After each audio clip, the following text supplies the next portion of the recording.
नमस्कार, मी पंजाब डक. आणखीन 3 दिवस राज्यात पाऊस राहणार आहे म्हणून हा अंदाज लक्षात.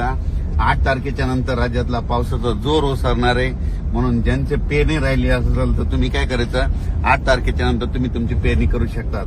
कारण की आणखीन 3 दिवस 5 जुलै, 6 जुलै आणि 7 जुलै आणखीन 3 दिवस राज्यात पावसाचा जोर राहणार आहे म्हणून ही अंदाज लक्षात. मुंबई, पुणे, नाशिककडे जास्त पाऊस राहील.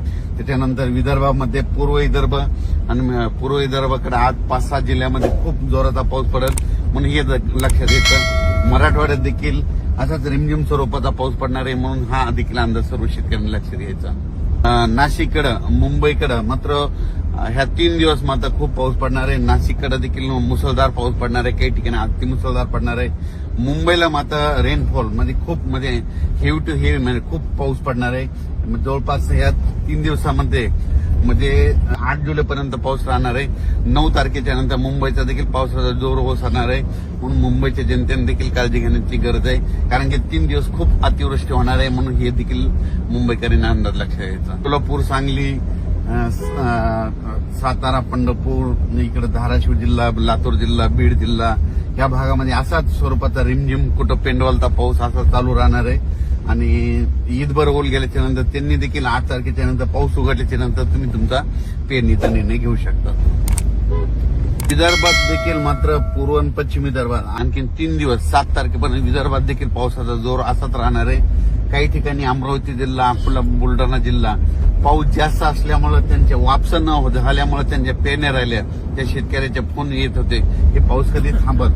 तर त्या शेतकऱ्याला, विदर्भातल्या शेतकऱ्याला सांगू इच्छितो की 7 तारखेपासून तुमच्या विदर्भाचा पावसाचा जोर ओसरणार आहे. नंतर तुम्ही तुमच्या पेरण्या करू शकता. नाशिकला मात्र आता आजपासून जी पावसाचा जोर राहील, कारण की आता वरती खूप पाऊस पडणार आहे. आज रात्रीच्याला दुपारनंतर नाशिकच्या वरच्या भागात खूप पाऊस पडणार आहे. त्याच्यामुळे आज नाशिककडे नद्याला चांगला पूर येण्याची शक्यता आहे.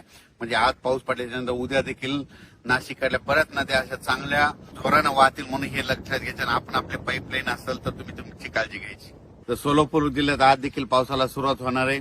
म्हणजे इकडे जसा उत्तर महाराष्ट्राकडे पाऊस पडणार तितका जोरात तिकडे पडणार नाही, पण तिकडं ना पिकाला लागल तसा पडणारे पेंडवा वावणी पडणार आहे आणि तिकडे देखील पेरण्या होणार आहे. म्हणून सोलापूर जिल्ह्यात आज चांगला पाऊस सुरू होणार आहे.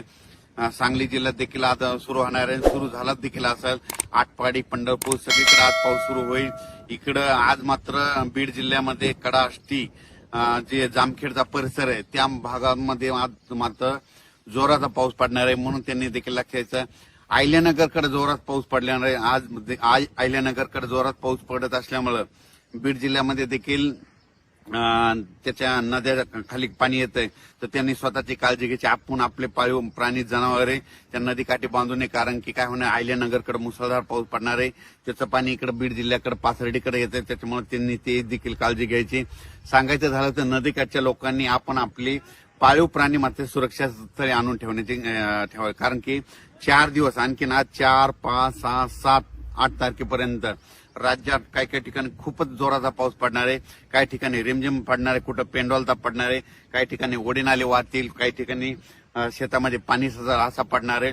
पण सगळ्या महाराष्ट्रामध्ये पाऊस पडणार आहे. सगळ्या शेतकऱ्याच्या पेरण्या होणार आहे. शेतकऱ्याला विनंती, ह्या 4 दिवसात जरी तुमच्या पेरण्या नाही झाल्या, 8 तारखेच्या नंतर थोडी उघाड भेटणार आहे. 8 जुलैच्या नंतर पावसाची उघाड झाल्याच्या नंतर तुम्ही तुमच्या पेरण्या करू शकता. हे जे पाऊस आहे, समजा तुम्हाला सांगतो, परभणी जिल्हा झालं, जालना जिल्हा झाला, अमरावती जिल्हा, ह्या पावसात काय झालं, सगळीकडे पाऊस पडलाय. पण काही काही असे 5-5, 7-7 गाव आहे ते सुटलेले आहेत. पण ह्या ना आता हे 4 दिवस पाऊस पडेल ना त्याच्यात देखील कव्हर होणार आहे म्हणून हे लक्षात आहे. आताच मला बुलढाणा जिल्ह्यातल्या शेतकऱ्याचा फोन आला की आमच्या इकडे पाऊस कधी बंद होतं. मी म्हणलं कशामुळे, तर ते म्हणले आमच्या पेरण्याच राहिल्यात, काही पाऊसच पेरू देईना आम्हाला. म्हणजे पाऊस उघडणच त्यांचं म्हणणं आलं. अमरावती जिल्ह्यात तशीच परिस्थिती झाली, भंडाऱ्याकडे देखील तशीच परिस्थिती झाली. कारण की तिकडे पाऊसच उघडणार म्हणून त्यांच्या पेरण्याच राहिल्या. म्हणजे काही ठिकाणी असं झालं, पाऊस असल्यामुळे त्यांच्या पेरण्या राहिल्या आणि काही ठिकाणी पाऊस नसल्यामुळे त्यांना पेरण्या राहिल्या. म्हणजे दोन्ही बाजू येतात.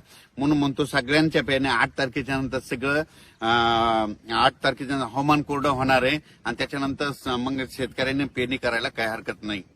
8 तारखेपर्यंत मात्र ज्या भागात पाऊस पडलेला नाही त्या भागात देखील पाऊस पडणार आहे. सगळ्या शेतकऱ्यांना पेरण्या होणार आहेत म्हणून ही सर्व शेतकऱ्यांसाठी आनंदाची बातमी. धन्यवाद.